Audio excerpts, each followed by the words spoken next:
नौकरियों में कुछ अहम खबरें निकल कर आ रही है। जी हां दोस्तों, लॉकडाउन को लेकर सरकार ने लिए हैं कुछ अहम फैसले और इसी के साथ एक बड़ी जानकारी निकल कर आ रही है कि मजदूरों को लेकर आया सरकार का एक बड़ा आदेश और इसी के साथ 7 दिन के अंदर लौटेंगे सभी मजदूर। राज्य सरकार का बड़ा फैसला और रोजगार देने पर सरकार ने किया है बड़ा ऐलान और अब सरकार कर रही है ट्रेन के बाद मेट्रो चलाने पर विचार। यहीं पर दोस्तों चीनी बीमारी पर भी आ रही है एक बड़ी अपडेट और अगले 24 घंटे में कैसा होगा मौसम का मिजाज।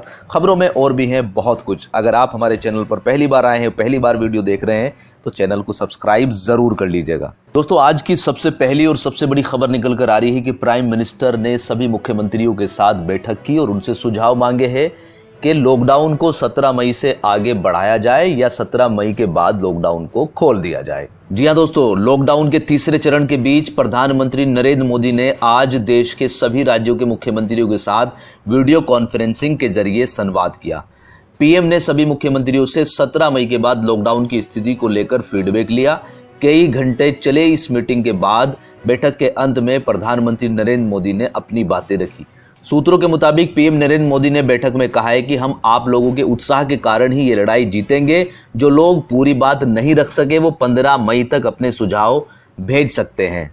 पीएम मोदी ने बैठक के दौरान यह भी कहा है कि कोरोना के बाद एक नई जीवन शैली विकसित होगी। देश में पर्यटन की असीम संभावनाएं हैं, इसको भी एक नए नजरिए से देखना चाहिए।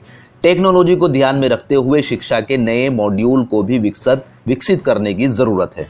आज की अपनी टिप्पणी के अंत में पीएम मोदी साहब ने एक नया नारा दिया है, जन से जग तक। इस नए नारे के पीछे पीएम का तर्क है कि जैसे प्रथम विश्व युद्ध और द्वितीय विश्व युद्ध के बाद दुनिया बदल गई थी, उसी तरीके से कोरोना के बाद भी चीजें बदल जाएंगी।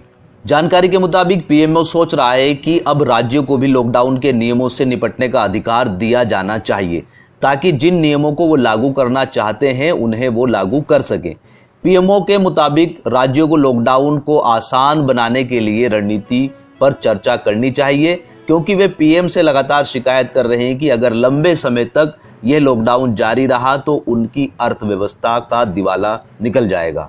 इसी के साथ दोस्तों अगली जानकारी निकल कर आ रही है कर्फ्यू पास को लेकर। तो यहाँ पर एमएचए की तरफ से आदेश आया है कि जिन लोगों का टिकट कंफर्म हो जाएगा, जो ट्रेन का टिकट कंफर्म अगर हो गया तो उनको कर्फ्यू पास की कोई भी जरूरत नहीं है। जी हाँ दोस्तों, यहाँ पर कोरोना वायरस और लॉकडाउन की वजह से लंबे समय से बंद ट्रेनों का परिचालन आज यानी मंगलवार से शुरू हो रहा है।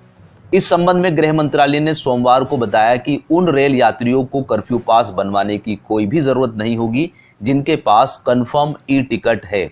गृह मंत्रालय ने मंगलवार से शुरू हो रही ट्रेन सेवा के बारे में बताया कि आज से नई दिल्ली से 15 ट्रेनें चलेंगी। कंफर्म टिकट वाले यात्री ही यात्रा कर पाएंगे और जिन लोगों का कंफर्म टिकट हो गया है उनको कर्फ्यू पास बनवाने की कोई भी जरूरत नहीं होगी और साथ में ही स्टेशन पर ही यात्रियों की स्क्रीनिंग की जाएगी और मास्क और सोशल डिस्टेंसिंग का पालन कंपलसरी है। इसी के साथ दोस्तों एक बड़े नेशनल न्यूज चैनल के माध्यम से खबर निकल कर आ रही है। कोरोना संकट के बीच देश में 17 मई तक लॉकडाउन लागू है और इसे आगे बढ़ाने के भी संकेत मिल रहे हैं। सूत्रों के हवाले से खबरें मिल रही हैं कि 17 मई के बाद भी लॉकडाउन बढ़ाया जा सकता है। मुख्यमंत्रियों के साथ बैठक में लॉकडाउन आगे किस रूप में होगा, इसके लिए प्रधानमंत्री ने सभी राज्यों से 15 मई तक सुझाव मांगे हैं। बैठक के दौरान हालांकि अधिकांश राज्यों ने लॉकडाउन बढ़ाने की मांग की थी। इस दौरान राज्यों ने कहा है कि रेड जोन को जिला स्तर पर रखने के बजाय कंटेनमेंट जोन में रखा जाए और जिले के बाकी हिस्सों में गतिविधियां शुरू की जाए। यहीं पर दोस्तों अगली खबर जो निकल कर आ रही है वो उत्तर प्रदेश से निकल कर आ रही है। उत्तर प्रदेश के मुख्यमंत्री योगी आदित्यनाथ एक बड़ी योजना तैयार कर रहे हैं 20 लाख लोगों को रोजगार देने की। जी हाँ दोस्तों, उत्तर प्रदेश में सोमवार तक लगभग 184 ट्रेनों से 2,25,000 और बसों के द्वारा लगभग 1 लाख प्रवासी श्रमिकों को प्रदेश में लाया जा चुका है। राज्य के मुख्यमंत्री योगी आदित्यनाथ ने निर्देश दिए कि सभी श्रमिकों का डेटाबेस तैयार किया जाए जिससे उनके कौशल और नाम पता दर्ज हो। यहीं पर अपर मुख्य सचिव अवनीश अवस्थी ने बताया कि प्रदेश में सबसे अधिक 28 ट्रेनें गोरखपुर में, 22 ट्रेनें लखनऊ आ चुकी है और यह सिलसिला लगातार जारी है। उन्होंने कहा कि मुख्यमंत्री ने प्रदेश में 20 लाख श्रमिकों के लिए रोजगार के अवसर उपलब्ध कराने के लिए एक विस्तृत कार्य योजना बनाने को कहा है। इसलिए प्रदेश में आने वाले श्रमिकों का एक बड़ा डेटाबेस तैयार किया जा रहा है जिसमें उनका कौशल, उनकी स्किल को देखा जाएगा और उनका नाम, पता व मोबाइल नंबर दर्ज किया जाएगा ताकि उन्हें रोजगार उपलब्ध कराया जा सके। यहीं पर दोस्तों अगली खबर निकल कर आ रही है बिहार से। बिहार के मुख्यमंत्री नीतीश कुमार ने आदेश दिया है कि 7 दिन के अंदर जो भी बिहार के लोग बाहर दूसरे राज्य में फंसे हुए हैं उनको बिहार में वापस लाया जाए। जी हाँ दोस्तों, मुख्यमंत्री नीतीश कुमार ने लॉकडाउन के कारण दूसरे राज्य में जो बिहार के लोग फंसे हुए हैं उनके लिए आदेश पारित कर दिया है और अधिकारियों से बोला है कि जो भी लोग इच्छुक हैं बिहार आने के लिए उनको 7 दिन के अंदर बिहार में वापस लाया जाए। और साथ में उन्होंने बोला है कि इसके लिए हमने रेलवे और दूसरे राज्यों के साथ बातों पर विचार कर लिया है। मुख्यमंत्री ने पटना और बिहार के अन्य शहरों में फंसे लोगों को वापस भेजने के लिए भी समुचित व्यवस्था करने के निर्देश दे दिए हैं। इसी के साथ दोस्तों अगली खबर निकल कर आ रही है राजस्थान से। राजस्थान सरकार ने लॉकडाउन 3.0 में एक बड़ी छूट दी है जिससे लोगों को राहत मिली है। राजस्थान सरकार ने लॉकडाउन 3.0 खत्म होने के 1 सप्ताह पहले ही लोगों को बड़ी राहत दी है। राजस्थान की सरकार ने राज्य के भीतर लोगों की आवाजाही को छूट दे दी है। इसके लिए उन्होंने पास की कोई आवश्यकता नहीं है।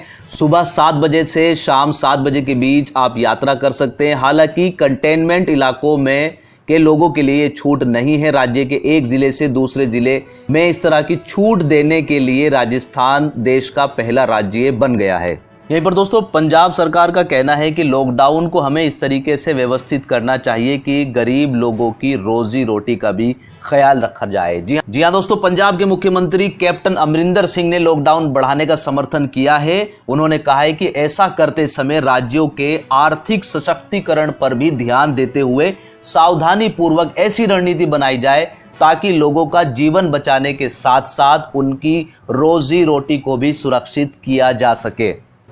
पंजाब के सीएम ने 2 बिंदुओं पर केंद्र के सामने अपनी राय रखी है। एक है कोरोना और दूसरा है भूख।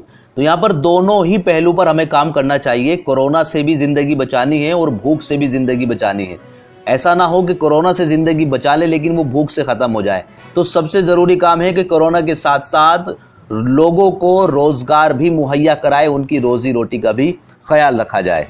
इसी के साथ झारखंड के मुख्यमंत्री हेमंत सोरेन ने केंद्र सरकार से मजदूरों की मजदूरी बढ़ाने को लेकर भी अनुरोध किया। मुख्यमंत्री हेमंत सोरेन ने कहा है कि झारखंड सरकार कोरोना वायरस और लॉकडाउन को लेकर केंद्र सरकार द्वारा लिए गए निर्णय के साथ है, लेकिन झारखंड जैसे गरीब राज्यों की स्थिति को देखते हुए केंद्र सरकार को विशेष ध्यान देने की जरूरत है।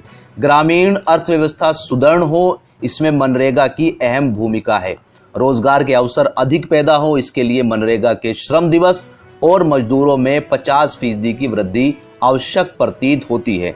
मुख्यमंत्री ने सोमवार को वीडियो कॉन्फ्रेंसिंग के जरिए प्रधानमंत्री नरेंद्र मोदी के समक्ष राज्य की जरूरतों और समस्याओं को भी सामने रखा। इसी के बीच दोस्तों दिल्ली में डीएमआरसी ने संकेत दिए हैं कि ट्रेनों के बाद अब दिल्ली मेट्रो भी दिल्ली के अंदर शुरू करने की तैयारी है। दिल्ली से 15 जोड़ी विशेष ट्रेनों के शुरू होने के बाद दिल्ली मेट्रो की सेवाएं भी जल्द शुरू हो सकती हैं। दिल्ली मेट्रो ने ऐसे संकेत दिए हैं। दिल्ली मेट्रो ने एक ट्वीट में कहा है कि मेट्रो स्टेशन में विशेष रूप से प्रशिक्षित हाउसकीपिंग स्टाफ रखे गए हैं जो पैसेंजर मूवमेंट एरिया को साफ करेंगे। डीएमआरसी के मुताबिक मेट्रो की सेवाएं शुरू होने पर सुरक्षित मूवमेंट के लिए मेट्रो परिसर में मौजूद मशीनरी जैसे एएफसी गेट, लिफ्ट इत्यादि की सफाई के लिए विशेष स्टाफ नियुक्त किए गए हैं। यहीं पर दोस्तों चीन के वुहान शहर से एक बड़ी खबर निकल कर आ रही है कि 36 दिन के बाद एक और नया मामला सामने आ गया। उसमें उस व्यक्ति में कोई भी लक्षण नहीं पाए गए थे, लेकिन टेस्ट करने पर वो कोरोना पॉजिटिव मिला। जी हाँ दोस्तों, जो व्यक्ति कोरोना संक्रमित मिला है उसकी उम्र 89 वर्ष है और उसे गंभीर हालत में अस्पताल में भर्ती कराया गया है। चीनी अखबार ग्लोबल टाइम्स के अनुसार वुहान शहर में 4 अप्रैल के बाद से यह कोरोना वायरस संक्रमण का पहला मामला है। इस मामले के सामने आने के बाद अब वुहान शहर में फिर दोबारा से टेस्टिंग की प्रक्रिया में तेजी आ गई है। तो दोस्तों अब बढ़ते अपने मौसम समाचार की तरफ कि आने वाले 24 घंटे में मौसम का कैसा होने वाला है मिजाज के। अगले 24 घंटे के दौरान केरल, आंतरिक तमिलनाडु, दक्षिणी कर्नाटक, बिहार के कुछ हिस्से, उत्तर पश्चिमी हिमालय, पश्चिमी बंगाल, सिक्किम, असम और मेघालय में हल्की से मध्यम बारिश के साथ साथ कुछ स्थानों पर थोड़ी तेज बारिश भी हो सकती है। साथ में ही पंजाब, हरियाणा, पूर्वी मध्य प्रदेश, तेलंगाना, आंतरिक कर्नाटक और दक्षिणी तमिलनाडु में हल्की से मध्यम बारिश के आसार हैं। वहीं उत्तरी राजस्थान और दिल्ली के कुछ इलाकों में धूल भरी